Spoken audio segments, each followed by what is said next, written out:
ਵਿਪਰਨ ਕੀ ਰੀਤ ਤੋਂ ਸੱਚ ਦਾ ਮਾਰਗ। ਭਾਗ 13ਵਾਂ। ਤੀਜੇ ਕਾਂਡ ਦਾ 10ਵਾਂ ਭਾਗ। ਪੂਜਾ ਸੰਬੰਧੀ ਗੁਰਮਤਿ ਮਰਿਆਦਾ। 11ਵਾਂ ਭਾਗ ਗੁਰ ਪਰਮੇਸ਼ਰ ਪੂਜੀਐ ਅਤੇ 12ਵਾਂ ਅਕਾਲ ਪੁਰਖ ਦੀ ਪੂਜਾ। ਲੇਖਕ ਗੁਰਬਖਸ਼ ਸਿੰਘ ਕਾਲਾ ਅਫਗਾਨਾ। ਆਵਾਜ਼ ਗੁਰਜੰਟ ਸਿੰਘ ਰੂਪਵਾਲੀ। ਵਾਹਿਗੁਰੂ ਜੀ ਕਾ ਖਾਲਸਾ ਵਾਹਿਗੁਰੂ ਜੀ ਕੀ ਫਤਿਹ। ਪੂਜਾ ਸੰਬੰਧੀ ਗੁਰਮਤਿ ਮਰਿਆਦਾ। ਮਨ ਸੰਪਟ ਜਿਤ ਸਤ ਸਰਨਾਵਣ, ਭਾਵਨ ਪਾਤੀ ਤ੍ਰਿਪਤ ਕਰੇ। ਪੂਜਾ ਪ੍ਰਾਣ ਸੇਵਕ ਜੇ ਸੇਵੇ, ਇਨ ਬਿਦ ਸਾਹਿਬ ਰਵਤ ਰਹਿ। ਪੰਨਾ 728। ਅਰਥ: ਮੂਰਤੀ ਪੂਜਾ ਕਰਨ ਵਾਲਾ ਪੁਜਾਰੀ ਮੂਰਤੀ ਨੂੰ ਡੱਬੇ ਵਿੱਚ ਪਾਉਂਦਾ ਹੈ। ਜੇ ਜੀਵ ਆਪਣੇ ਮਨ ਨੂੰ ਡੱਬਾ ਬਣਾਵੇ, ਉਸ ਵਿੱਚ ਪਰਮਾਤਮਾ ਦਾ ਨਾਮ ਟਿਕਾਏ, ਸਾਧ ਸੰਗਤ ਦੇ ਸਰੋਵਰ ਵਿੱਚ ਉਸ ਨਾਮ ਨਾਲ ਇਸ਼ਨਾਨ ਕਰੇ, ਮਨ ਵਿੱਚ ਟਿਕੇ ਹੋਏ ਠਾਕੁਰ ਨੂੰ ਸ਼ਰਧਾ ਦੇ ਪੱਤਰਾਂ ਨਾਲ ਪ੍ਰਸੰਨ ਕਰੇ। ਜੇ ਜੀਵ ਸੇਵਕ ਬਣ ਕੇ ਆਪਾ ਭਾਵ ਛੱਡ ਕੇ ਅੰਦਰ ਵਸਦੇ ਪ੍ਰਭੂ ਦੀ ਸੇਵਾ ਕਰੇ, ਤਾਂ ਇਨ੍ਹਾਂ ਤਰੀਕਿਆਂ ਨਾਲ ਉਹ ਜੀਵ ਪ੍ਰਭੂ ਨੂੰ ਮਿਲਿਆ ਰਹਿੰਦਾ ਹੈ। ਕਾਇਓ ਦੇਵਾ, ਕਾਇਓ ਦੇਵਲ, ਕਾਇਓ ਜੰਗਮ ਜਾਤੀ, ਕਾਇਓ ਧੂਪ ਦੀਪ ਨਈ ਬੇਦਾ, ਕਾਇਓ ਪੂਜੋਂ ਪਾਤੀ। ਕਾਇਆ ਬਹੁ ਖੰਡ ਖੋਜਤੇ, ਨਵ ਨਿਧ ਪਾਈ। ਨਾ ਕਛ ਆਇਬੋ ਨਾ ਕਛ ਜਾਇਬੋ, ਰਾਮ ਕੀ ਦੁਹਾਈ। ਰਹਾਉ। ਪੰਨਾ 695। ਅਰਥ: ਰਹਾਉ ਦੀ ਤੁਕ ਵਿੱਚ ਫੁਰਮਾਨ ਹੈ, ਦੇਸ਼ ਦੇਸ਼ਾਂਤਰਾਂ ਨੂੰ ਖੋਜ ਕੇ ਆਖਰ ਆਪਣੇ ਸਰੀਰ ਦੇ ਅੰਦਰ ਹੀ ਮੈਂ ਪ੍ਰਭੂ ਦਾ ਨਾਮ ਰੂਪ ਨੌ ਨਿਧੀ ਲੱਭ ਲਈ ਹੈ। ਹੁਣ ਮੇਰੀ ਕਾਇਆ ਵਿੱਚ ਪਰਮਾਤਮਾ ਦੀ ਯਾਦ ਦਾ ਹੀ ਤੇਜ ਪ੍ਰਤਾਪ ਹੈ।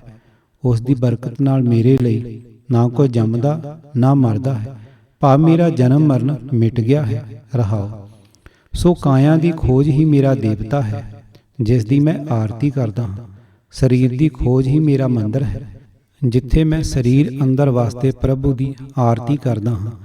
ਕਾਇਆ ਦੀ ਖੋਜ ਹੀ ਮੈਂ ਜੰਗਮ ਅਤੇ ਯਾਤਰੂ ਲਈ ਤੀਰਥ ਦੀ ਯਾਤਰਾ ਹੈ। ਸਰੀਰ ਦੀ ਖੋਜ ਹੀ ਮੇਰੇ ਵਾਸਤੇ ਮੇਰੇ ਅੰਦਰ ਵਸਦੇ ਦੇਵਤੇ ਲਈ ਧੂਪ ਦੀਪ ਅਤੇ ਨੈਵੇਦ ਹੈ। ਕਾਇਆ ਦੀ ਖੋਜ ਕਰਕੇ ਹੀ ਮੈਂ ਮਾਨੋ ਪੱਤਰ ਭੇਟ ਰੱਖ ਕੇ ਆਪਣੇ ਅੰਦਰ ਵਸਦੇ ਇਸ਼ਟ ਦੇਵ ਦੀ ਪੂਜਾ ਕਰ ਰਿਹਾ ਹਾਂ।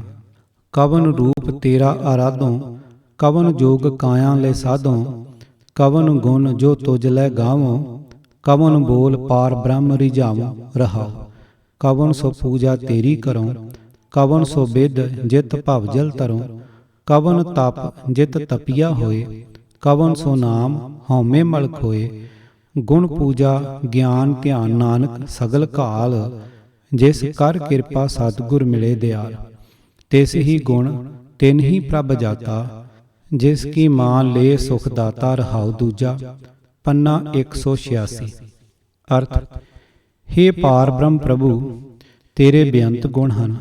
ਮੈਨੂੰ ਸਮਝ ਨਹੀਂ ਆਉਂਦੀ ਕਿ ਮੈਂ ਤੇਰਾ ਕਿਹੜਾ ਗੁਣ ਲੈ ਕੇ ਤੇਰੀ ਸਿਫਤ ਸਲਾਹ ਕਰਾਂ ਤੇ ਕਿਹੜੇ ਬੋਲ ਬੋਲ ਕੇ ਮੈਂ ਤੈਨੂੰ ਪ੍ਰਸੰਨ ਕਰਾਂ। ਰਹਾਉ। ਹੇ ਪ੍ਰਭੂ, ਜਗਤ ਦੇ ਸਾਰੇ ਜੀਵ ਤੇਰਾ ਹੀ ਰੂਪ ਹਨ ਤੇ ਤੇਰਾ ਕੋਈ ਵੀ ਖਾਸ ਰੂਪ ਨਹੀਂ। ਮੈਂ ਨਹੀਂ ਜਾਣਦਾ ਕਿ ਤੇਰਾ ਉਹ ਕਿਹੜਾ ਰੂਪ ਹੈ ਜਿਸ ਦਾ ਮੈਂ ਧਿਆਨ ਧਰਾਂ। ਹੇ ਪ੍ਰਭੂ, ਮੈਨੂੰ ਸਮਝ ਨਹੀਂ ਕਿ ਯੋਗ ਦਾ ਕਿਹੜਾ ਸਾਧਨ ਹੈ ਜਿਸ ਨਾਲ ਮੈਂ ਆਪਣੇ ਸਰੀਰ ਨੂੰ ਵਸ ਵਿੱਚ ਲਿਆਵਾਂ ਤੇ ਤੈਨੂੰ ਪ੍ਰਸੰਨ ਕਰਾਂ। ਯੋਗ ਸਾਧਨਾ ਨਾਲ ਤੈਨੂੰ ਪ੍ਰਸੰਨ ਨਹੀਂ ਕੀਤਾ ਜਾ ਸਕਦਾ। ਹੇ ਪਾਰ ਬ੍ਰਹਮ, ਮੈਂ ਤੇਰੀ ਕਿਹੜੀ ਪੂਜਾ ਕਰਾਂ ਜਿਸ ਨਾਲ ਤੂੰ ਪ੍ਰਸੰਨ ਹੋ ਸਕੇ। ਹੇ ਪ੍ਰਭੂ, ਉਹ ਕਿਹੜਾ ਤਰੀਕਾ ਹੈ ਜਿਸ ਦੀ ਰਾਹੀਂ ਮੈਂ ਸੰਸਾਰ ਸਮੁੰਦਰ ਤੋਂ ਪਾਰ ਲੰਘ ਜਾਵਾਂ। ਉਹ ਕਿਹੜਾ ਤਪ ਸਾਧਨ ਹੈ ਜਿਸ ਨਾਲ ਮਨੁੱਖ ਕਾਮਯਾਬ ਤਪੱਸਵੀ ਅਖਵਾ ਸਕਦਾ ਹੈ ਤੇ ਤੈਨੂੰ ਖੁਸ਼ ਕਰ ਸਕਦਾ ਹੈ। ਉਹ ਕਿਹੜਾ ਨਾਮ ਹੈ ਜਿਸ ਦਾ ਜਾਪ ਕਰਕੇ ਮਨੁੱਖ ਆਪਣੇ ਅੰਦਰੋਂ ਹਉਮੈ ਦੀ ਮੈਲ ਦੂਰ ਕਰ ਸਕਦਾ ਹੈ। ਗੁਰਦੇਵ ਜੀ ਆਪ ਹੀ ਇਹਨਾਂ ਪ੍ਰਸ਼ਨਾਂ ਦਾ ਉੱਤਰ ਸਮਝਾਉਣ ਦੀ ਕਿਰਪਾ ਕਰਦੇ ਹੋਏ ਫਰਮਾਉਂਦੇ ਹਨ ਕਿ ਮਨੁੱਖ ਨਿਰੇ ਆਪਣੇ ਉਦਮ ਦੇ ਆਸਰੇ ਪ੍ਰਭੂ ਨੂੰ ਪ੍ਰਸੰਨ ਨਹੀਂ ਕਰ ਸਕਦਾ। ਉਸੇ ਮਨੁੱਖ ਦੇ ਗਾਏ ਹੋਏ ਗੁਣ, ਕੀਤੀ ਹੋਈ ਪੂਜਾ, ਗਿਆਨ ਤੇ ਜੋੜੀ ਹੋਈ ਸੁਰਤ ਆਦਿਕ ਦੀ ਸਾਰੀ ਮਿਹਨਤ ਸਫਲ ਹੁੰਦੀ ਹੈ, ਜਿਸ ਉੱਤੇ ਦਿਆਲ ਹੋ ਕੇ ਕਿਰਪਾ ਕਰਕੇ ਗੁਰੂ ਮਿਲਦਾ ਹੈ। ਭਾਵ ਬੜੀ ਉੱਚੀ ਕਿਸਮਤ ਨਾਲ ਪੂਰਨ ਗੁਰੂ ਮਿਲਦਾ ਹੈ ਅਤੇ ਫਿਰ ਉਸ ਦੇ ਹੁਕਮ ਅਨੁਸਾਰ ਚੱਲਣਾ ਹੀ ਜਪ ਤਪ ਪੂਜਾ ਆਦਿ ਹੈ। ਗੁਰ ਸਮਝਾਵੈ ਸੋਝੀ ਹੋਈ, ਗੁਰਮੁਖ ਵਿਰਲਾ ਬੂਝੈ ਕੋਈ। ਕਰ ਕਿਰਪਾ ਰਾਖੋ ਰਖਵਾਲੇ, ਬਿਨ ਬੂਝੇ ਪਸ਼ੂ ਭਏ ਬੇਤਾਲੇ। ਗੁਰ ਕਹਿਆ ਅਵਰ ਨਹੀਂ ਦੂਜਾ, ਕਿਸ ਕੋ ਦੇਖ ਕਰੋ ਅਨ ਪੂਜਾ। ਪੰਨਾ 224। ਭਾਗ 11ਵਾਂ। ਗੁਰ ਪਰਮੇਸ਼ਰ ਪੂਜੀਐ। ਸ਼ੰਕਾ ਉਪਜਦਾ ਹੈ ਕਿ ਇੱਕ ਪਾਸੇ ਤਾਂ ਅਸੀਂ ਕਹਿ ਰਹੇ ਹਾਂ ਕਿ ਸਾਡੇ ਸਤਿਗੁਰੂ ਸਾਹਿਬ ਪੂਜਾ ਕਰਵਾਉਣ ਵਾਲੇ ਦੇਵਤੇ ਨਹੀਂ ਹਨ, ਫਿਰ ਅਸਾਂ ਗੁਰ ਪਰਮੇਸ਼ਰ ਦੀ ਪੂਜਾ ਦੇ ਸਿਰਲੇਖ ਵਾਲਾ ਅੱਡਰਾ ਵਿਸ਼ਾ ਲਿਖਣਾ ਕਿਸ ਕਾਰਨ ਆਰੰਭ ਕੀਤਾ ਹੈ। ਇਸ ਸ਼ੰਕੇ ਦੀ ਨਿਵਰਤੀ ਲਈ ਗੁਰੂ ਸ਼ਬਦਾਂ ਨੂੰ ਇਕਾਗਰਤਾ ਨਾਲ ਵਿਚਾਰ ਕੇ ਇਹ ਸਮਝਣਾ ਹੈ ਕਿ ਬ੍ਰਾਹਮਣ ਨੇ ਦੇਵੀ ਦੇਵਤਿਆਂ ਦੀ ਪੂਜਾ ਲੁੱਟ ਨੀਤੀ ਨਾਲ ਆਰੰਭ ਕਰਵਾਈ ਸੀ। ਗੁਰਮਤਿ ਵਿੱਚ ਗੁਰੂ ਪਰਮੇਸ਼ਰ ਦੀ ਪੂਜਾ ਦਾ ਮੰਤਵ ਕੀ ਹੈ? ਇਹ ਮਸਲਾ ਲਗਭਗ ਉਸ ਸਮੇਂ ਖਤਮ ਹੋ ਜਾਂਦਾ ਹੈ ਜਦ ਇਹ ਪਤਾ ਲੱਗ ਜਾਵੇ ਕਿ ਪੂਜਾ ਅਰਚਾ ਦੇ ਪ੍ਰੋਹਤਵਾਦੀ ਅਰਥਾਂ ਨਾਲ ਗੁਰਮਤਿ ਦਾ ਦੂਰ ਦਾ ਸੰਬੰਧ ਵੀ ਕੋਈ ਨਹੀਂ ਹੈ। ਗੁਰਮਤਿ ਵਿੱਚ ਪੂਜਾ ਅਰਚਾ ਦਾ ਅਰਥ ਆਦਰ ਸਤਿਕਾਰ ਹੀ ਹੈ, ਅਤੇ ਫਿਰ ਸਤਿਗੁਰਾਂ ਦੀ ਪੂਜਾ ਦਾ ਭਾਵ ਕਿਸੇ ਮਾਇਕ ਪਦਾਰਥਾਂ ਦੀ ਪ੍ਰਾਪਤੀ ਲਈ ਸਤਿਗੁਰਾਂ ਦੀ ਪ੍ਰਸੰਨਤਾ ਲੈਣ ਤੋਂ ਮੁੱਢੋਂ ਹੀ ਨਹੀਂ ਹੈ। ਹੇਠ ਲਿਖੇ ਪਹਿਲੇ ਗੁਰੂ ਸ਼ਬਦ ਵਿੱਚ ਹੀ ਸਤਿਗੁਰਾਂ ਨੂੰ ਆਤਮਿਕ ਜੀਵਨ ਦੇ ਅਤੇ ਪ੍ਰਭੂ ਨਾਮ ਦੇ ਦਾਤੇ ਫਰਮਾਨ ਕੀਤਾ ਹੈ। ਗੁਰ ਪਰਮੇਸ਼ਰ ਪੂਜੀਐ, ਮਨ ਤਨ ਲਾਏ ਪਿਆਰ। ਸਤਿਗੁਰ ਦਾਤਾ ਜੀ ਕਾ ਸਭ ਸੇ ਦੇ ਆਧਾਰ। ਸਤਿਗੁਰ ਬਚਨ ਕਮਾਵਣੇ ਸੱਚਾ ਇਹ ਵਿਚਾਰ। ਬਿਨ ਸਾਧੂ ਸੰਗਤ ਰਤਿਆਂ ਮਾਇਆ ਮੋਹ ਸਭ ਛਾਰ। ਪੰਨਾ 52। ਅਰਥ ਗੁਰੂ ਪਰਮਾਤਮਾ ਦਾ ਰੂਪ ਹੈ। ਗੁਰੂ ਵਾਸਤੇ ਆਪਣੇ ਮਨ ਅਥਵਾ ਹਿਰਦੇ ਵਿੱਚ ਪਿਆਰ ਬਣਾ ਕੇ ਆਪਣੇ ਹਿਰਦੇ ਵਿੱਚ ਉਸ ਦੀ ਪੂਜਾ ਕਰਨੀ ਹੈ। ਭਾਵ ਸਤਿਗੁਰਾਂ ਦਾ ਆਦਰ ਸਤਿਕਾਰ ਦਿਲੋਂ ਉਪਜੇ ਡੂੰਘੇ ਪਿਆਰ ਨਾਲ ਕਰਨਾ ਹੈ, ਕਿਉਂਕਿ ਗੁਰੂ ਆਤਮਿਕ ਜੀਵਨ ਦੇਣ ਵਾਲਾ ਦਾਤਾ ਹੈ। ਸਤਿਗੁਰੂ ਹਰੇਕ ਸ਼ਰਨ ਆਏ ਜੀਵ ਨੂੰ ਪਰਮਾਤਮਾ ਦੇ ਨਾਮ ਦਾ ਆਸਰਾ ਦਿੰਦਾ ਹੈ। ਉਸ ਤੋਂ ਉੱਤਮ ਇਹੀ ਅਕਲ ਹੈ ਕਿ ਗੁਰੂ ਦੇ ਬਚਨ ਕਮਾਏ ਜਾਣ, ਭਾਵ ਗੁਰੂ ਦੇ ਉਪਦੇਸ਼ ਅਨੁਸਾਰ ਜੀਵਨ ਘੜਿਆ ਜਾਏ। ਗੁਰੂ ਦੀ ਸੰਗਤ ਵਿੱਚ ਰਹਿਣ ਦੀ ਸੱਧਰ ਬਣਾ ਲੈਣ ਤੋਂ ਬਿਨਾਂ ਇਹ ਮਾਇਆ ਦਾ ਮੋਹ ਜੋ ਸਾਰੇ ਦਾ ਸਾਰਾ ਵਿਅਰਥ ਹੈ, ਜੀਵ ਉੱਤੇ ਆਪਣਾ ਜ਼ੋਰ ਪਾਈ ਰੱਖਦਾ ਹੈ। ਅਸਾਂ ਵੇਖਿਆ ਹੈ ਕਿ ਬ੍ਰਾਹਮਣ ਨੇ ਜਿਵੇਂ ਪਾਪਾਂ ਦਾ ਨਾਸ ਕਰਕੇ ਦੁੱਖਾਂ ਤੋਂ ਬਚਾਉਣ ਦੇ ਦਾਨ ਕੀਤੇ ਧਨ ਨਾਲੋਂ ਕਈ ਗੁਣਾ ਵੱਧ ਮਾਇਕ ਪਦਾਰਥ ਮਿਲਣ ਦੇ ਵੈਤਰਨੀ ਨਦੀ ਨੂੰ ਲਾਂਭੇ ਛੱਡ ਕੇ ਸਿੱਧਾ ਸੁਰਗਾਂ ਵਿੱਚ ਪੁੱਜ ਸਕਣ ਦੇ ਨਿਰਮੂਲ ਲਾਰਿਆਂ ਦੇ ਭਰਮ ਨਾਲ ਦੇਵੀ ਦੇਵਤਿਆਂ ਦੀ ਪੂਜਾ ਅਰਚਾ ਭੇਟਾ ਆਰੰਭ ਕਰਵਾਈ ਸੀ। ਉਹਨਾਂ ਵਿੱਚੋਂ ਇੱਕ ਵੀ ਪਦਾਰਥ ਗੁਰੂ ਪਰਮੇਸ਼ਰ ਕੋਲੋਂ ਮਿਲਣ ਦੀ ਆਸ ਨਹੀਂ। ਤੇਰੇ ਮਨ ਕਹੋ ਰੇ ਸਤਿਗੁਰੂ ਕੇ ਚਰਨ ਧੋਏ ਧੋਏ ਪੂਜੋ। ਇਨ ਬਿਦ ਮੇਰਾ ਹਰ ਪ੍ਰਭ ਲਹੋ ਰੇ ਰਹਾਓ। ਕਾਮ ਕ੍ਰੋਧ ਲੋਭ ਮੋਹ ਅਭਿਮਾਨ ਬਿਖੇ ਰਸ। ਇਨ ਸੰਗਤ ਤੇ ਤੂੰ ਰਹੋ ਰੇ। ਮਿਲ ਸਤ ਸੰਗਤ ਕੀਜੈ ਹਰ ਗੋਸ਼ਟ। ਸਾਧੂ ਸਿਉ ਗੋਸ਼ਟ ਹਰ ਪ੍ਰੇਮ ਰਸਾਇਣ। ਰਾਮ ਨਾਮ ਰਸਾਇਣ ਹਰ ਰਾਮ ਨਾਮ ਰਾਮ ਰਮੋ ਰੇ। ਪੰਨਾ 1118। ਅਰਥ ਹੇ ਮੇਰੇ ਮਨ, ਪਰਮਾਤਮਾ ਦੇ ਗੁਣ ਗਾਇਆ ਕਰ। ਗੁਰੂ ਦੇ ਚਰਨ ਧੋ ਧੋ ਕੇ ਪੂਜਿਆ ਕਰ। ਭਾਵ ਹੰਕਾਰ ਛੱਡ ਕੇ ਗੁਰੂ ਦੀ ਸ਼ਰਨ ਪਿਆਰੋ। ਹੇ ਮਨ, ਇਸ ਤਰੀਕੇ ਨਾਲ ਪ੍ਰਭੂ ਪਿਆਰੇ ਨੂੰ ਲੱਭ ਲੈ। ਰਹਾਓ। ਹੇ ਮਨ, ਕਾਮ ਕ੍ਰੋਧ ਲੋਭ ਮੋਹ ਹੰਕਾਰ ਵਿਸ਼ਿਆਂ ਦੇ ਚਸਕੇ ਇਹਨਾਂ ਦਾ ਸਾਥ ਸਦਾ ਲਈ ਤਿਆਗੀ ਰੱਖ। ਹੇ ਮਨ, ਸਾਧ ਸੰਗਤ ਵਿੱਚ ਮਿਲ ਕੇ ਪਰਮਾਤਮਾ ਦੇ ਗੁਣਾਂ ਦੀ ਵਿਚਾਰ ਕਰਨੀ ਚਾਹੀਦੀ ਹੈ। ਗੁਰਮੁਖਾਂ ਨਾਲ ਮਿਲ ਕੇ ਹਰੀ ਦੇ ਗੁਣਾਂ ਦੀ ਵਿਚਾਰ ਕਰਨੀ ਚਾਹੀਦੀ ਹੈ। ਹੇ ਮੇਰੇ ਮਨ, ਪਰਮਾਤਮਾ ਦਾ ਪਿਆਰ ਸਭ ਰਸਾਂ ਨਾਲੋਂ ਸ੍ਰੇਸ਼ਟ ਰਸ ਹੈ। ਪ੍ਰਭੂ ਦਾ ਨਾਮ ਸਾਰੇ ਰਸਾਂ ਦਾ ਘਰ ਹੈ। ਅਗਲੇ ਸ਼ਬਦ ਵਿੱਚ ਉਚੇਚੀ ਸਿੱਖਿਆ ਹੈ ਕਿ ਗੁਰਬਾਣੀ ਨੂੰ ਸਮਝ ਕੇ ਗੁਰੂ ਦੇ ਗਿਆਨ ਨੂੰ ਗ੍ਰਹਿਣ ਕਰਨਾ ਹੈ। ਜਿਵੇਂ ਸੂਰਜ ਦੀ ਕਿਰਨ ਹਨੇਰੇ ਨੂੰ ਖਾ ਲੈਂਦੀ ਹੈ, ਉਵੇਂ ਹੀ ਗੁਰੂ ਦਾ ਗਿਆਨ ਮਨੁੱਖ ਦੇ ਅੰਦਰੋਂ ਅਗਿਆਨਤਾ ਦਾ ਹਨੇਰਾ ਮਿਟਾ ਕੇ ਅਜਿਹਾ ਚਾਨਣਾ ਬਖਸ਼ਦਾ ਹੈ ਜਿਸ ਦੀ ਅਲੌਕਿਕ ਰੌਸ਼ਨੀ ਵਿੱਚ ਪ੍ਰਾਣੀ ਪ੍ਰਭੂ ਦੇ ਦਰਸ਼ਨ ਕਰਦਾ ਹੈ। ਤੈਂ ਭਇਆ ਪ੍ਰਕਾਸ਼ ਮਿਟਿਆ ਅੰਧਿਆਰਾ। ਜਿਉ ਸੂਰਜ ਰੈਣ ਕੇ ਰਾਖੀ। ਅਦਿਸ਼ਟ ਅਗੋਚਰ ਅਲਖ ਨਿਰੰਜਨ।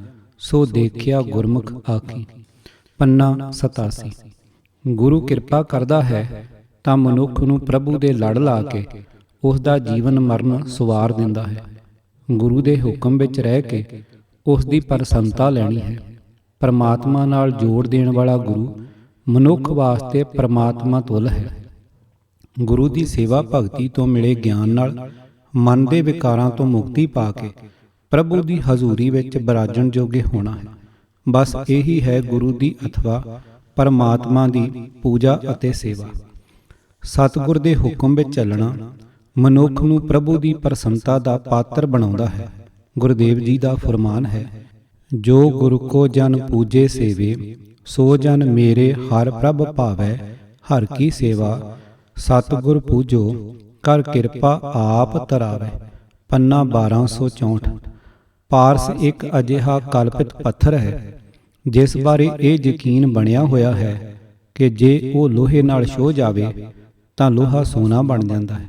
ਪਰ ਸਤਿਗੁਰਾਂ ਦਾ ਬਚਨ ਹੈ ਕਿ ਪਾਰਸ ਤਾਂ ਲੋਹੇ ਨੂੰ ਕੇਵਲ ਸੋਨਾ ਹੀ ਬਣਾਉਂਦਾ ਹੈ, ਪਰ ਸਤਿਗੁਰੂ ਅਜਿਹਾ ਪਾਰਸ ਹੈ ਜੋ ਗੁਰਸਿੱਖ ਨੂੰ ਵੀ ਪਾਰਸ ਹੀ ਬਣਾ ਦਿੰਦਾ ਹੈ ਅਤੇ ਸਤਿਗੁਰੂ ਵਾਂਗ ਹੀ ਮਨੁੱਖ ਨੂੰ ਪ੍ਰਭੂ ਨਾਮ ਨਾਲ ਜੋੜ ਕੇ ਸੰਸਾਰ ਸਾਗਰ ਤੋਂ ਪਾਰ ਲੰਘਾਉਣ ਵਾਲਾ ਬਣ ਜਾਂਦਾ ਹੈ। ਚੌਥੇ ਗੁਰੂ ਨਾਨਕ ਜੀ ਦਾ ਬਚਨ ਹੈ, ਸਤਿਗੁਰ ਭੇਟੇ ਤਾਂ ਪਾਰਸ ਹੋਵੈ, ਪਾਰਸ ਹੋਏ ਤਾਂ ਪੂਜ ਕਰਾਏ। ਜੋ ਉਸ ਪੂਜੇ ਸੋ ਫਲ ਪਾਏ, ਦੀਖਿਆ ਦੇਵੇ ਸਾਚ 부ਝਾਏ। ਵਿਣ ਪਾਰਸੈ ਪੂਜ ਨਾ ਹੋਵਈ, ਵੇਣ ਮਨ ਪਰਚੇ ਅਵਰਾਂ ਸਮਝਾਏ। ਗੁਰੂ ਸਦਾਏ ਅਗਿਆਨੀ ਅੰਧਾ, ਕਿਸ ਉਹ ਮਾਰਗ ਪਾਏ। ਨਾਨਕ ਵੇਣ ਨਦਰੀ ਕਛੂ ਨਾ ਪਾਈਐ, ਜਿਸ ਨਦਰ ਕਰੇ ਸੋ ਪਾਏ। ਗੁਰ ਪ੍ਰਸਾਦੀ ਦੇ ਵਡਿਆਈ, ਆਪਣਾ ਸ਼ਬਦ ਵਰਤਾਏ। ਪੰਨਾ 491। ਅਰਥ, ਜਦੋਂ ਕਿਸੇ ਮਨੁੱਖ ਨੂੰ ਗੁਰੂ ਮਿਲ ਪੈਂਦਾ ਹੈ ਤਾਂ ਉਹ ਪਾਰਸ ਬਣ ਜਾਂਦਾ ਹੈ। ਉਹ ਹੋਰ ਮਨੁੱਖਾਂ ਨੂੰ ਵੀ ਉੱਚੇ ਜੀਵਨ ਵਾਲਾ ਬਣਾਉਣ ਯੋਗ ਹੋ ਜਾਂਦਾ ਹੈ। ਗੁਰੂ ਦੀ ਕਿਰਪਾ ਨਾਲ ਆਪ ਵੀ ਪਾਰਸ ਬਣ ਜਾਣ ਤੇ ਲੋਕ ਉਸ ਦਾ ਵੀ ਆਦਰ ਮਾਣ ਪੂਜਾ ਕਰਦੇ ਹਨ। ਜਿਹੜਾ ਵੀ ਮਨੁੱਖ ਉਸ ਦਾ ਆਦਰ ਪੂਜਾ ਕਰਦਾ ਹੈ ਉਹ ਉੱਚਾ ਆਤਮਿਕ ਜੀਵਨ ਰੂਪ ਫਲ ਪ੍ਰਾਪਤ ਕਰਦਾ ਹੈ। ਪਾਰਸ ਬਣਿਆ ਹੋਇਆ ਮਨੁੱਖ ਹੋਰਨਾਂ ਨੂੰ ਉੱਚੇ ਜੀਵਨ ਦੀ ਸਿੱਖਿਆ ਦਿੰਦਾ ਹੈ ਤੇ ਸਦਾ ਸਥਿਰ ਰਹਿਣ ਵਾਲੇ ਪ੍ਰਭੂ ਦੇ ਸਿਮਰਨ ਦੀ ਅਕਲ ਦਿੰਦਾ ਹੈ। ਪਰ ਹੇ ਭਾਈ, ਪਾਰਸ ਬਣਨ ਤੋਂ ਬਿਨਾਂ ਦੁਨੀਆ ਕੋਲੋਂ ਆਦਰ ਮਾਣ ਨਹੀਂ ਮਿਲਦਾ, ਕਿਉਂਕਿ ਆਪਣਾ ਮਨ ਸਿਮਰਨ ਵਿੱਚ ਪਤੀਜਣ ਤੋਂ ਬਿਨਾਂ ਹੀ ਉਹ ਮਨੁੱਖ ਹੋਰਨਾਂ ਨੂੰ ਸਿਮਰਨ ਦੀ ਸਿੱਖਿਆ ਦਿੰਦਾ ਹੈ। ਜਿਹੜਾ ਮਨੁੱਖ ਆਪ ਤਾਂ ਗਿਆਨ ਤੋਂ ਸੱਖਣਾ ਹੈ, ਆਪ ਤਾਂ ਮਾਇਆ ਦੇ ਮੋਹ ਵਿੱਚ ਅੰਨਾ ਹੋਇਆ ਪਿਆ ਹੈ, ਪਰ ਆਪਣੇ ਆਪ ਨੂੰ ਗੁਰੂ ਅਖਵਾਉਂਦਾ ਹੈ, ਉਹ ਕਿਸੇ ਹੋਰ ਨੂੰ ਸਹੀ ਜੀਵਨ ਦੇ ਰਾਹ ਉੱਤੇ ਨਹੀਂ ਪਾ ਸਕਦਾ। ਹੇ ਨਾਨਕ, ਪਰਮਾਤਮਾ ਦੀ ਨਿਗਾਹ ਤੋਂ ਬਿਨਾਂ ਕੁਝ ਵੀ ਪ੍ਰਾਪਤ ਨਹੀਂ ਹੁੰਦਾ। ਆਤਮਿਕ ਜੀਵਨ ਦੀ ਦਾਤ ਨਹੀਂ ਮਿਲਦੀ। ਗੁਰੂ ਦੀ ਕਿਰਪਾ ਦੀ ਬਰਕਤ ਨਾਲ ਪਰਮਾਤਮਾ ਜਿਸ ਮਨੁੱਖ ਨੂੰ ਵਡਿਆਈ ਬਖਸ਼ਦਾ ਹੈ, ਉਸ ਦੇ ਹਿਰਦੇ ਵਿੱਚ ਆਪਣੀ ਸਿਫਤ ਸਲਾਹ ਦੀ ਬਾਣੀ ਵਸਾਉਂਦਾ ਹੈ। ਆਪਣੇ ਹਿਰਦੇ ਤੋਂ ਸੱਚੀ ਲਗਨ ਨਾਲ ਸਤਿਗੁਰਾਂ ਦਾ ਸਤਿਕਾਰ ਕਰਨ ਵਾਲਾ ਹੀ ਸਤਿਗੁਰਾਂ ਦੇ ਹਰ ਬਚਨ ਨੂੰ ਰੱਬੀ ਆਗਿਆ ਮੰਨ ਕੇ ਉਸ ਅਨੁਸਾਰ ਆਪਣਾ ਜੀਵਨ ਬਣਾਉਂਦਾ ਹੈ। ਸਿੱਟਾ ਇਹ ਹੁੰਦਾ ਹੈ ਕਿ ਲੋਕ ਉਸ ਦਾ ਵੀ ਉਨਾ ਹੀ ਆਦਰ ਮਾਣ ਕਰਨ ਲੱਗ ਪੈਂਦੇ ਹਨ। ਜਿਨ ਨਾਨਕ ਸਤਿਗੁਰ ਪੂਜਿਆ, ਤਿਨ ਹਰ ਪੂਜ ਕਰਾਵਾ। ਪੰਨਾ 450। ਹਿਰਦੇ ਤੋਂ ਸਤਿਕਾਰ ਕਰਦਾ ਹੋਇਆ ਜਿਹੜਾ ਮਨੁੱਖ ਸਦਾ ਹੀ ਸਤਿਗੁਰਾਂ ਦੀ ਦੱਸੀ ਸੇਵਾ ਕਰਦਾ ਰਹਿੰਦਾ ਹੈ, ਉਸ ਦਾ ਲੋਕ ਸੁਖੀਆ ਪਰਲੋਕ ਸੁਹੇਲਾ ਬਣ ਜਾਂਦਾ ਹੈ। ਜ਼ਿੰਦਗੀ ਵਿੱਚ ਲੋਕਾਂ ਕੋਲੋਂ ਹਰ ਥਾਂ ਆਦਰ ਪਾਉਂਦਾ ਹੈ ਅਤੇ ਪ੍ਰਭੂ ਦੀ ਦਰਗਾਹ ਵਿੱਚ ਵੀ ਸਦੀਵੀਂ ਸੁੱਖ ਮਾਣਦਾ ਹੈ। ਸਤਿਗੁਰ ਪੂਜੋ ਸਦਾ ਸਦਾ ਮਨਾਵੋ, ਐਸੀ ਸੇਵ ਦਰਗਾਹ ਸੁਖ ਪਾਵੋ। ਪੰਨਾ 1158। ਭਾਗ 12ਵਾਂ। ਅਕਾਲ ਪੁਰਖ ਦੀ ਪੂਜਾ। ਸਿਰਜਣਹਾਰ, ਤੈਨੂੰ ਭਾਉਣ ਵਾਲੀ ਤੇਰੀ ਪੂਜਾ, ਤੇਰੀ ਸੇਵਾ ਭਗਤੀ ਕੇਵਲ ਤੂੰ ਹੀ ਜਾਣਦਾ ਹੈ। ਏਕਸ ਬਿਨ ਨਾਹੀ ਕੋ ਦੂਜਾ, ਤੁਮ ਹੀ ਜਾਣੋ ਆਪਣੀ ਪੂਜਾ। ਪੰਨਾ 805। ਆਪਣੀਆਂ ਬਣਾਈਆਂ ਵਿਧੀਆਂ ਨਾਲ ਅਕਾਲ ਪੁਰਖ ਦੀ ਆਰਤੀ ਕਰਨ ਵਾਲਾ, ਵਿਖਾਵੇ ਵਾਲੇ ਏਡੰਬਰਾਂ ਨਾਲ ਉਸ ਦੀ ਪੂਜਾ ਕਰਨ ਵਾਲਾ ਮਨੁੱਖ ਜਾਂ ਮੂਰਖ ਹੈ ਜਾਂ ਹੰਕਾਰੀ ਹੈ ਅਥਵਾ ਜਾਂ ਠੱਗ ਹੈ। ਤੇਰੇ ਦਰ ਤੇ ਕਿਹੜੀ ਗੱਲ ਮਨਜ਼ੂਰ ਹੈ, ਇਹ ਤੂੰ ਜਾਣੇ ਜਾਂ ਉਹ ਜਾਣੇ, ਜਿਸ ਨੇ ਤੈਨੂੰ ਰਜਾ ਲਿਆ ਹੈ। ਸਤਿਗੁਰਾਂ ਦਾ ਫਰਮਾਨ ਹੈ, ਰੁੱਤ ਆਈਲੇ ਸਰਸ ਬਸੰਤ ਮਾਹੀ। ਰੰਗ ਰਾਤੇ ਰਵੇਂ ਸੇ ਤੇਰੇ ਚਾਏ, ਕਿਸ ਪੂਜ ਚੜਾਵੋਂ ਲੱਗੋਂ ਪਾਏ। ਤੇਰਾ ਦਾਸਨ ਦਾਸਾ ਕਹੋਂ ਰਾਏ, ਜਗ ਜੀਵਨ ਜੁਗਤ ਨ ਮਿਲੇ ਕਾਇ। ਰਹਾ ਤੇਰੀ ਮੂਰਤ ਏਕਾ ਬਹੁਤ ਰੂਪ, ਕਿਸ ਪੂਜ ਚੜਾਵੋਂ ਦਿਉ ਧੂਪ। ਤੇਰਾ ਅੰਤ ਨ ਪਾਇਆ ਕਹਾਂ ਪਾਏ, ਤੇਰਾ ਦਾਸਨ ਦਾਸਾ ਕਹੋਂ ਰਾਏ। ਤੇਰੇ 60 ਸੰਬਤ ਸਭ ਤੀਰਥਾਂ, ਤੇਰਾ ਸਚ ਨਾਮ ਪਰਮੇਸ਼ਰਾ। ਤੇਰੀ ਗਤ ਅਵਗਤ ਨਹੀਂ ਜਾਣੀਐ, ਅਣਜਾਣਤ ਨਾਮ ਵਖਾਣੀਐ। ਨਾਨਕ ਵਿਚਾਰਾ ਕਿਆ ਕਰੇ, ਸਭ ਲੋਕ ਸਲਾਹੇ ਏਕ ਸੈ। ਸਿਰ ਨਾਨਕ ਲੋਕਾਂ ਪਾਮ ਹੈ, ਬਲਿਹਾਰੀ ਜਾਉ ਜੇਤੇ ਤੇਰੇ ਨਾਮ ਹੈ। ਪੰਨਾ 1168। ਅਰਥ, ਹੇ ਪ੍ਰਕਾਸ਼ ਰੂਪ ਪ੍ਰਭੂ, ਮੈਂ ਤੇਰੇ ਦਾਸਾਂ ਦਾ ਦਾਸ ਬਣ ਕੇ ਤੈਨੂੰ ਸਿਮਰਦਾ ਹਾਂ। ਹੇ ਜਗਤ ਤੇ ਜੀਵਨ ਪ੍ਰਭੂ, ਤੇਰੇ ਮਿਲਾਪ ਦੀ ਜੁਗਤੀ ਤੇਰੇ ਦਾਸਾਂ ਤੋਂ ਬਿਨਾਂ ਕਿਸੇ ਹੋਰ ਥਾਂ ਤੋਂ ਨਹੀਂ ਮਿਲ ਸਕਦੀ। ਰਹਾਓ ਹੇ ਪ੍ਰਭੂ, ਜਿਹੜੇ ਬੰਦੇ ਤੇਰੇ ਪਿਆਰ ਰੰਗ ਵਿੱਚ ਰੰਗੇ ਜਾਂਦੇ ਹਨ, ਜਿਹੜੇ ਤੈਨੂੰ ਸਿਮਰਦੇ ਹਨ, ਉਹ ਤੇਰੇ ਮਿਲਾਪ ਦੀ ਖੁਸ਼ੀ ਵਿੱਚ ਰਹਿੰਦੇ ਹਨ। ਉਹਨਾਂ ਵਾਸਤੇ ਇਹ ਮਨੁੱਖਾ ਜਨਮ ਮਾਨੋ ਬਸੰਤ ਦੀ ਰੁੱਤ ਆਈ ਹੋਈ ਹੈ। ਉਹ ਮਨੁੱਖਾ ਜਨਮ ਵਾਲੀ ਇਸ ਰੁੱਤ ਵਿੱਚ ਸਦਾ ਖਿੜੇ ਰਹਿੰਦੇ ਹਨ। ਲੋਕ ਬਸੰਤ ਰੁੱਤੇ ਖਿੜੇ ਹੋਏ ਫੁੱਲ ਲੈ ਕੇ ਕਈ ਦੇਵੀ ਦੇਵਤਿਆਂ ਦੀ ਭੇਟ ਚੜ੍ਹਾ ਕੇ ਪੂਜਾ ਕਰਦੇ ਹਨ, ਪਰ ਮੈਂ ਤੇਰੇ ਦਾਸਾਂ ਦਾ ਦਾਸ ਬਣ ਕੇ ਤੈਨੂੰ ਸਿਮਰਦਾ ਹਾਂ। ਤੈਥੋਂ ਬਿਨਾਂ ਮੈਂ ਹੋਰ ਕਿਸ ਦੀ ਪੂਜਾ ਵਾਸਤੇ ਫੁੱਲ ਭੇਟ ਕਰਾਂ? ਤੈਥੋਂ ਬਿਨਾਂ ਮੈਂ ਹੋਰ ਕਿਸ ਦੀ ਚਰਨੀ ਲੱਗਾ? ਹੇ ਪ੍ਰਭੂ, ਤੇਰੀ ਹਸਤੀ ਇੱਕ ਹੈ, ਤੇਰੇ ਰੂਪ ਅਨੇਕਾਂ ਹਨ। ਤੈਨੂੰ ਛੱਡ ਕੇ ਮੈਂ ਹੋਰ ਕਿਸ ਨੂੰ ਧੂਪ ਦਿਆਂ? ਤੈਨੂੰ ਛੱਡ ਕੇ ਮੈਂ ਹੋਰ ਕਿਸ ਦੀ ਪੂਜਾ ਕਰਨ ਵਾਸਤੇ ਫੁੱਲ ਆਦਿਕ ਭੇਟਾ ਕਰਾਂ? ਹੇ ਪ੍ਰਭੂ, ਤੇਰੇ ਗੁਣਾਂ ਦਾ ਅੰਤ ਨਹੀਂ ਪਾਇਆ ਜਾ ਸਕਦਾ। ਹੇ ਪ੍ਰਕਾਸ਼ ਰੂਪ ਪ੍ਰਭੂ, ਮੈਂ ਤੇਰੇ ਦਾਸਾਂ ਦਾ ਦਾਸ ਬਣ ਕੇ ਤੈਨੂੰ ਹੀ ਸਿਮਰਦਾ ਹਾਂ। ਹੇ ਪਰਮੇਸ਼ਰ, ਤੇਰਾ ਸਦਾ ਰਹਿਣ ਵਾਲਾ ਨਾਮ ਹੀ ਮੇਰੇ ਵਾਸਤੇ ਤੇਰੇ 60 ਸਾਲ ਬ੍ਰਹਮਾ ਸ਼ਿਵ ਵਿਸ਼ਨੂੰ ਦੀਆਂ ਕਥਿਤ ਬੀਸੀਆਂ ਹਨ ਤੇ ਸਾਰੇ ਤੀਰਥ ਹਨ। ਤੂੰ ਕਿਹੋ ਜਿਹਾ ਹੈ, ਇਹ ਗੱਲ ਸਮਝੀ ਅਥਵਾ ਜਾਣੀ ਨਹੀਂ ਜਾ ਸਕਦੀ। ਇਹ ਸਮਝਣ ਦਾ ਯਤਨ ਕਰਨ ਤੋਂ ਬਿਨਾਂ ਹੀ ਤੇਰੇ ਦਾਸਾਂ ਦਾ ਦਾਸ ਬਣ ਕੇ ਤੇਰਾ ਨਾਮ ਸਿਮਰਨਾ ਚਾਹੀਦਾ। ਨਿਰਾ ਮੈਂ ਨਾਨਕ ਹੀ ਨਹੀਂ ਆਖ ਰਿਹਾ ਕਿ ਤੂੰ ਬੇਅੰਤ ਹੈ। ਗਰੀਬ ਨਾਨਕ ਕੀ ਆਖ ਸਕਦਾ ਹੈ? ਸਾਰਾ ਸੰਸਾਰ ਹੀ ਤੈਨੂੰ ਇੱਕ ਨੂੰ ਸਲਾਹ ਰਿਹਾ ਹੈ, ਤੇਰੀਆਂ ਸਿਫਤਾਂ ਕਰ ਰਿਹਾ ਹੈ। ਹੇ ਪ੍ਰਭੂ, ਜਿਹੜੇ ਬੰਦੇ ਤੇਰੀ ਸਿਫਤ ਸਲਾਹ ਕਰਦੇ ਹਨ, ਮੈਂ ਨਾਨਕ ਦਾ ਸਿਰ ਤੇਰੇ ਉਹਨਾਂ ਬੰਦਿਆਂ ਦੇ ਕਦਮਾਂ ਵਿੱਚ ਹੈ। ਹੇ ਪ੍ਰਭੂ, ਜਿੰਨੇ ਵੀ ਤੇਰੇ ਨਾਮ ਹਨ, ਮੈਂ ਉਹਨਾਂ ਤੋਂ ਕੁਰਬਾਨ ਜਾਂਦਾ ਹਾਂ। ਤੇਰੇ ਇਹ ਬੇਅੰਤ ਨਾਮ, ਤੇਰੇ ਬੇਅੰਤ ਗੁਣਾਂ ਨੂੰ ਵੇਖ ਵੇਖ ਕੇ ਤੇਰੇ ਬੰਦਿਆਂ ਨੇ ਬਣਾਏ ਹਨ। ਪਰਮਾਤਮਾ ਦੇ ਅਜਿਹੇ ਵਿਸਮਾਦੀ ਦਰਸ਼ਨ ਕਰਾ ਕੇ ਸਤਿਗੁਰੂ ਜੀ ਉਸ ਨਾਲ ਇੱਕਮਿਕ ਹੋਣ ਦੀ ਸੂਝ ਬਖਸ਼ਦੇ ਹਨ। ਅੰਤਰ ਪੂਜਾ ਮਨ ਤੇ ਹੋਏ, ਏਕੋ ਵੇਖੇ ਔਰ ਨ ਕੋਏ। ਦੂਜੇ ਲੋਕੀ ਬਹੁਤ ਦੁੱਖ ਪਾਇਆ, ਸਤਿਗੁਰ ਮੈਨੂੰ ਏਕ ਦਿਖਾਇਆ। ਮੇਰਾ ਪ੍ਰਭ ਮੌਲਿਆ ਸਦ ਬਸੰਤ, ਇਹ ਮਨ ਮੌਲਿਆ ਗਾਏ ਗੁਣ ਗੋਬਿੰਦ। ਰਹਾਓ ਗੁਰ ਪੁੱਛੋ ਤੁਮ ਕਰੋ ਵਿਚਾਰ, ਤਾਂ ਪ੍ਰਭ ਸਾਚੇ ਲੱਗੈ ਪਿਆਰ। ਆਪ ਛੋੜ ਹੋ ਦਾਸਤ ਪਾਏ, ਤਉ ਜਗ ਜੀਵਨ ਵਸੈ ਮਨ ਆਏ। ਪੰਨਾ 1173। ਅਰਥ, ਸਦਾ ਆਨੰਦ ਸਰੂਪ ਮੇਰਾ ਪ੍ਰਭੂ ਹਰ ਥਾਂ ਆਪਣਾ ਪ੍ਰਕਾਸ਼ ਕਰ ਰਿਹਾ ਹੈ। ਉਸ ਪ੍ਰਭੂ ਦੇ ਗੁਣ ਗਾ ਗਾ ਕੇ ਮੇਰਾ ਇਹ ਮਨ ਸਦਾ ਖਿੜਿਆ ਰਹਿੰਦਾ ਹੈ। ਰਹਾਓ ਜਿਹੜਾ ਵੀ ਮਨੁੱਖ ਪਰਮਾਤਮਾ ਦੇ ਗੁਣ ਗਾਉਂਦਾ ਹੈ, ਉਸ ਦੇ ਅੰਦਰ ਹੀ ਜੁੜੇ ਮਨ ਨਾਲ ਪਰਮਾਤਮਾ ਦੀ ਭਗਤੀ ਹੁੰਦੀ ਰਹਿੰਦੀ ਹੈ। ਉਹ ਮਨੁੱਖ ਹਰ ਥਾਂ ਸਿਰਫ ਪਰਮਾਤਮਾ ਨੂੰ ਹੀ ਵਸਦਾ ਵੇਖਦਾ ਹੈ। ਦੁਨੀਆ ਨੇ ਮਾਇਆ ਦੇ ਮੋਹ ਵਿੱਚ ਫਸ ਕੇ ਸਦਾ ਬਹੁਤ ਦੁੱਖ ਪਾਇਆ ਹੈ, ਪਰ ਗੁਰੂ ਨੇ ਮਿਹਰ ਕਰਕੇ ਮੈਨੂੰ ਸਿਰਫ ਪਰਮਾਤਮਾ ਹੀ ਹਰ ਥਾਂ ਵਸਦਾ ਵਿਖਾ ਦਿੱਤਾ ਹੈ ਤੇ ਮੈਂ ਦੁੱਖ ਤੋਂ ਬਚ ਗਿਆ ਹਾਂ। ਹੇ ਭਾਈ, ਤੁਸੀਂ ਵੀ ਜੇ ਦੁੱਖ ਤੋਂ ਬਚਣਾ ਹੈ ਤਾਂ ਗੁਰੂ ਦੀ ਸਿੱਖਿਆ ਲਵੋ ਤੇ ਪਰਮਾਤਮਾ ਦੇ ਗੁਣਾਂ ਨੂੰ ਆਪਣੇ ਮਨ ਵਿੱਚ ਵਸਾਈ ਰੱਖੋ, ਜਿਸ ਤੋਂ ਤੁਹਾਡਾ ਪਰਮਾਤਮਾ ਨਾਲ ਪਿਆਰ ਬਣ ਜਾਏਗਾ। ਹੇ ਭਾਈ, ਜੇ ਤੂੰ ਆਪਾ ਭਾਵ ਹਉਮੈ ਛੱਡ ਕੇ ਸੇਵਕ ਸੁਭਾਅ ਵਿੱਚ ਟਿਕਿਆ ਰਹੇ ਤਾਂ ਜਗਤ ਪੈਦਾ ਕਰਨ ਵਾਲਾ ਪਰਮਾਤਮਾ ਤੇਰੇ ਮਨ ਵਿੱਚ ਆ ਵਸੇਗਾ। ਗਹਿਰ ਗੰਭੀਰ ਸਾਗਰ ਰਤਨਾਗਰ ਅਵਰ ਨਹੀਂ ਅਨ ਪੂਜਾ, ਸ਼ਬਦ ਵਿਚਾਰ ਭਰਮ ਪਉ ਭੰਜਨ, ਅਵਰ ਨਾ ਜਾਣਿਆ ਦੂਜਾ। ਪੰਨਾ 1232। ਅਰਥ, ਗੁਰੂ ਦੇ ਸ਼ਬਦ ਨੂੰ ਵਿਚਾਰ ਕੇ ਮੈਂ ਸਮਝ ਲਿਆ ਹੈ ਕਿ ਸਿਰਫ ਪਰਮਾਤਮਾ ਹੀ ਡਰ ਸਹਿਮ ਦਾ ਨਾਸ਼ ਕਰਨ ਵਾਲਾ ਹੈ, ਕੋਈ ਹੋਰ ਦੇਵੀ ਦੇਵਤਾ ਆਦਿਕ ਦੂਜਾ ਨਹੀਂ ਹੈ।